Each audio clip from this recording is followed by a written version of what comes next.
A teacher falsely accused of leaving a door open during that mass shooting at Robb Elementary in Uvalde is trying to move forward and heal. ABC's John Quinones explains how Robb Elementary staffer Amy Marin is finding hope.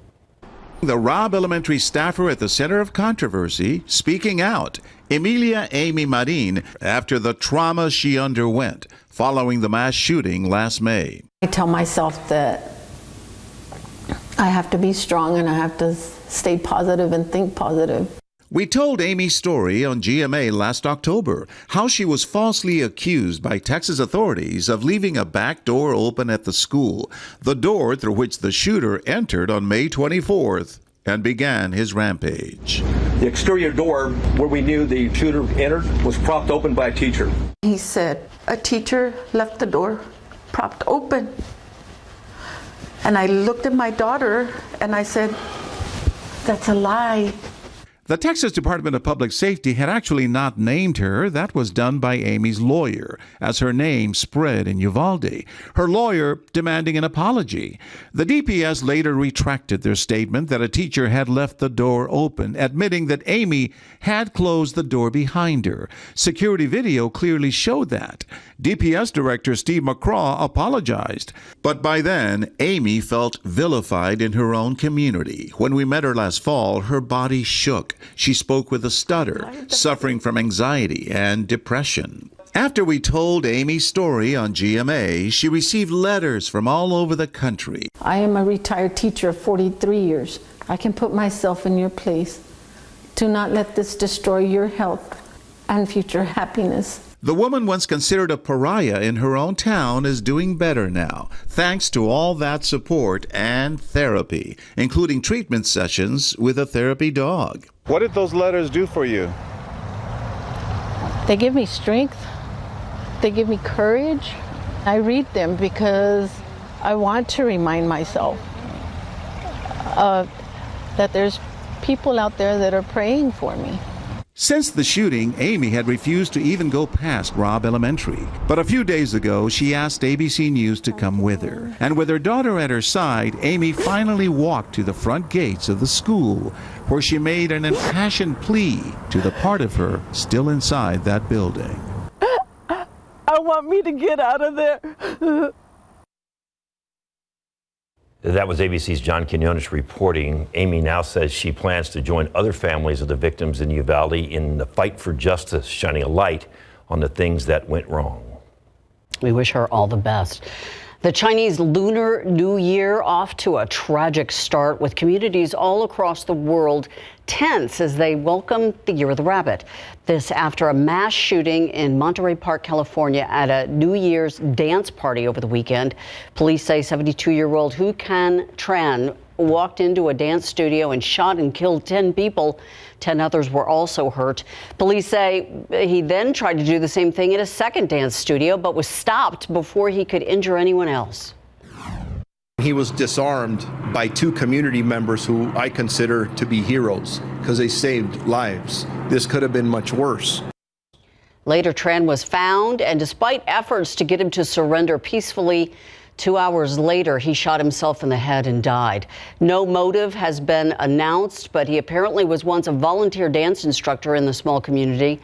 Police say, again, he died of a self-inflicted gunshot wound. Outside with live cam, 56 degrees, a little chilly, a little cloudy, feels like a little bit of South Texas winter, and hopefully we're going to get wet tomorrow. Yeah, it's looking better and better. The odds are that we will get some showers and even a few thunderstorms coming up tomorrow. It has been a warm month, but it started off chilly this morning. We had some places get down below freezing, including Kerrville, Bernie Stage, but look at Randolph down to 31. Seguin down to 29 this morning, 32 in Pleasanton. So it was cold. We're not expecting freezing temperatures over the next couple nights, but we could see a revisit to these kind of numbers as we get towards the middle part of the week. And we'll have more on that in just a bit. The KSAT 12-hour forecast today, 59. 2 o'clock, 60 by 3 p.m., 61 our high temperature today. We will start to see those clouds kind of thicken up, especially as we head into tonight. 58 degrees at 6 p.m., 55, 7 p.m., 54 to 8 p.m. And then we begin to add in some rain chances by midnight, 20%. And that number only goes up. In fact, we're calling for now a 70% chance of rain tomorrow morning, with the opportunity for some downpours here and there We won't see rain chances throughout the rest of the work week, but they do pick back up again this weekend. It does not appear to be a washout, but we could get some showers Saturday evening into Sunday, something we'll be watching. In the meantime, our focus is on what's going to happen tomorrow. We're going to have continuing coverage and more on that forecast coming up in just a couple minutes, guys. All right, Justin, we look forward to that. Thank you very much. The FDA says it wants to simplify how Americans stay up to date on COVID-19 booster vaccinations. The agency says it wants the process to be more like getting a flu shot. That would mean assessing what COVID strands are circulating in June and then preparing a dose for the fall. The FDA says the plan is to create a single annual shot to bolster immunity for most people, but those with certain risk factors might need 2 shots. The FDA's Vaccine Advisory Committee is set to meet Thursday to discuss the plan. Forever stamps now costing a few cents more. The price of these stamps, there's never expire. But when you go to buy them now, they're now 3 cents more expensive. They are now 63 cents each. The U.S. Postal Service announcing the increase back in October. Other types of shipping also went up. First class mail, just over 4% more expensive. 1 ounce metered mail now costs 60 cents. And domestic postcards are up to 48 cents. Today is the first day of tax filing season. That means the IRS will start accepting and processing 2022 returns. Several tax credits will return to pre-pandemic levels, including child tax credits. People who got $3,600 per dependent for the 2021 tax year will only get $2,000 for the 2022 tax year. Also keep in mind, the earlier you file your taxes, the less opportunity there's going to be for you to fall victim to fraud. If someone has taken your identity and stolen it, they may have filed before you. If your return is accepted, that means nobody got in before you did. But if it's not, that gives you an immediate heads up that you need to start taking action, contacting the IRS and your tax professional. Free online filing tools like TurboTax and Free Tax USA are available online. The deadline to file is April 18th. A group that's popular with young children finding new ways to reach a whole new audience, how TikTok and the purple member of the Wiggles are helping. And parents in the Alamo City have a unique opportunity to enroll their infant in preschool classes. Max Massey has a look at the benefits.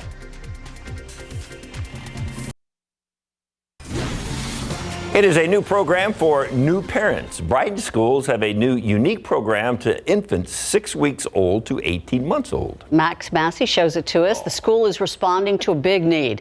More young families are moving here to the Alamo City. Realistically, I have to work, and it gives me peace of mind knowing that they're having fun, and I get updates throughout the day, so I'm just as involved even if I'm not here with them. Tapasio has 2 children who attend Brighton, and her youngest is here in the new program. How their social awareness, even at a 3-month-old baby, how big of a difference it made just versus them staying home. She's one of many parents who reached out looking for a preschool for their young child. We had a lot of parents coming to bring maybe a preschool age sibling, and then they also had a child who was an infant, and they just didn't know where to take their babies that they could feel comfortable and safe and encouraged that they are getting all the preschool readiness they needed. The Brighton school tells me research shows that there is a huge need for this early childhood classroom, and they tell me in the aftermath of the pandemic, this early emotional socialization is critical. It's more about discovery and curiosity and learning. Who's in your house? We need higher emotional intelligence. And so research is finding that we do that from a very early age. So learn to work with people, learn to work with teams, understand everybody of all abilities have something to contribute to our workforce. And so it really starts really young. As for Tapasio and her family, she's already seeing the impact of this program. I think the pandemic had a lot to do with babies, like their social emotional skills, having them, it's all day learning, all day play. They don't know that they're learning. They know they're playing and they're having fun with their friends. Max Massey, KSAT12 News. One more kiss. Little kiss. Can't wait for Max to go, oh, look at the little baby. He didn't do it. How can you resist? Come on, Max. Even Justin was making goo-goo I mean, gaga noises. cute. Just is. We go outside for you. We got clouds starting to move in. 54 degrees right now. The low is 37 this morning. The records are 88 and 17, so that's how bad it could be. Those were set back in 1972 and 1966. Good news here. We got rain on the way. Good chances of rain. We'll time it out for you coming up.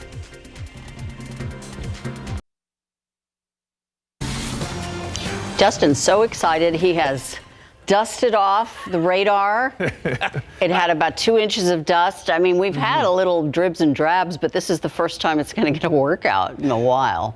I was telling you guys earlier, normally an event like this we wouldn't get all that excited about, but it's been so long since we've had some good rain chances. Like back last March, maybe? Yeah, we got to go. That's what it feels like. A long way. But yes, the radar will get some use tomorrow morning. That much we know for sure. Let's first start with what's going on outside. And we've had a little more clouds. They've rolled in a little earlier than expected, but that's okay. Temperatures are still making their way into the upper 50s, and we should still top out close to 60 this afternoon. 54 right now. Dew point is at 25, and we've got easterly winds at 15. Know that the winds will be a little bit gusty this afternoon. We could see some gusts up around 25 miles per hour. So windy today. It'll be even windier tomorrow once this system passes by. We'll get some gusts around 35 miles per hour by Tuesday evening. Here's a look at the satellite picture. You see the clouds rolling in. So we had a nice little deck of clouds that rolled through San Antonio. There's going to be some sun mixed in there too. This isn't going to be cloudy all day unless you're out near Del Rio or Eagle Pass. That's where it could stay cloudy. But temperatures still making their way up into the 60s. 64 Pleasanton, 56 Hondo, 54 as we said in town, 53 Kerrville. Closing in on 60 in a few spots around Bexar County, Castroville and Rio Medina in the upper 50s right now, and 56 over at Randolph after starting off very chilly this morning. 60 by 3 o'clock, 61 your high temperature. Clouds will thicken up this evening for sure, and then we'll go cloudy overnight. There are some small rain chances overnight, but again, it's tomorrow morning where the rain chances really start to kick in, and here's why. Water vapor always gives us a good idea of where we have some of those circulations in the atmosphere, and we can see this area of low pressure very well. Right over the Four Corners, it's been spinning. In this one, the track of it is better for us. It goes a little bit further south, moves into central Texas, and so it really gives us the lift we need. The last several systems have moved too far north to give us that really good lift, but this one's different, and it's already starting to draw in some clouds, as I showed you here around San Antonio, but deep south Texas, it is cloudy down there as well. So here's a look at the forecast.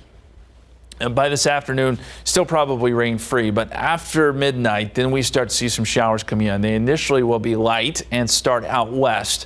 Then they start to pick up in intensity a little bit, and by tomorrow morning, we've got scattered showers, some downpours mixed in there, and so your morning commute probably is going to be a little bit on the wet side. We mentioned the threat for some slick roads, and then we're going to see the intensity pick up a little bit more by the morning hours, 70% chance of rain. But this is where we could start to see a few rumbles of thunder mixed in there.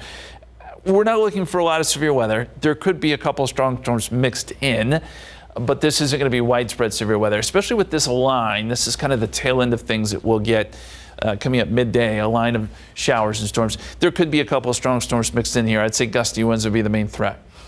That quickly moves east, then it turns windy, as we talked about, behind the system out of the northwest, and we could see some gusts close to 35 miles per hour, but rain chances go away.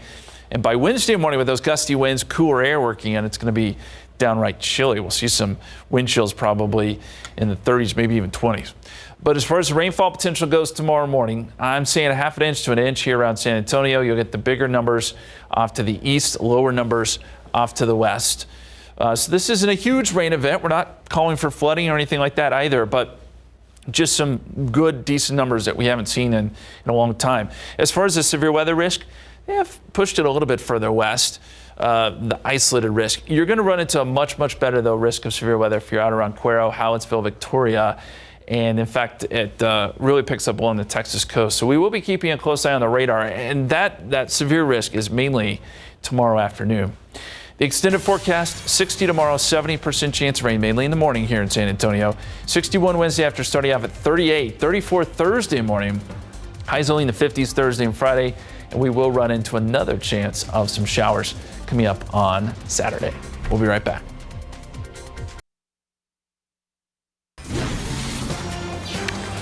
The Wiggles, remember them? Well, they are growing their fan base. Well-known children's group now getting the attention of older folks through TikTok. Here's ABC's Will Gans with what's making Purple Wiggle so popular. Remember the Wiggles? Fruit salad, yummy, yummy. They're not wiggling like they used to back in '91.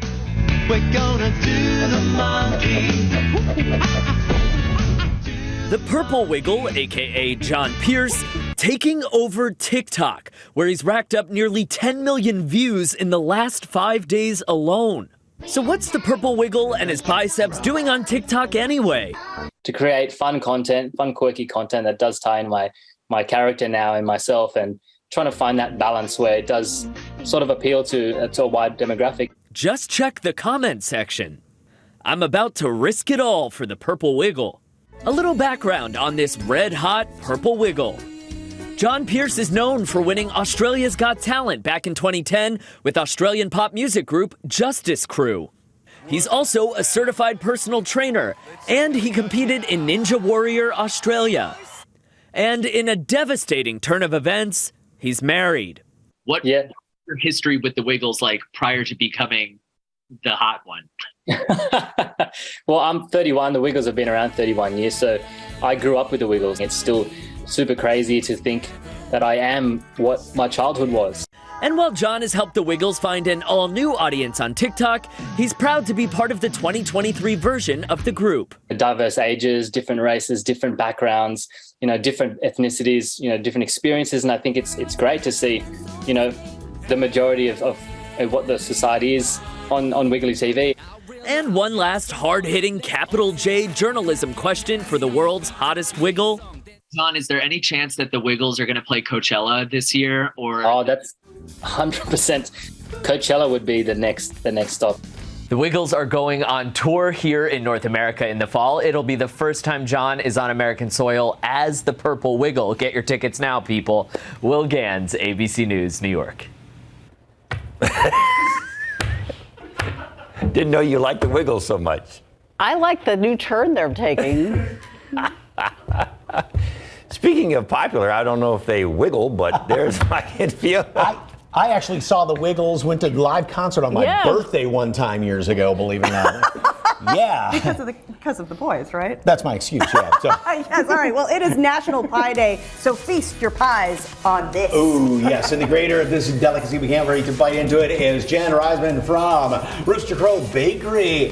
Thank Welcome. you. You brought Thank pie. you for having me. Now, how do you cut the perfect slice?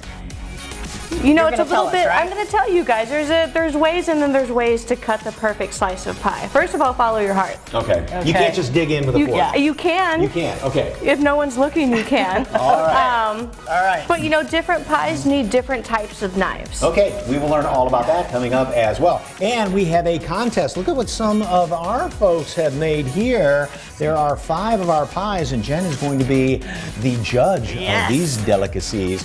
And what's your favorite pie? We want to find out about that. All right, Debbie Davis from God's Rescue is here, and you got a puppy. And you go through a lot of dog food, right? We do, sir. About 40 bags a week. Wow. They need your help. We've got a way and how you can help them out. Plus, what's the best eyeshadow color? For your peepers, Elsa Fernandez from Eye Candy Boutique will tell you all that and more coming up when SA Live continues.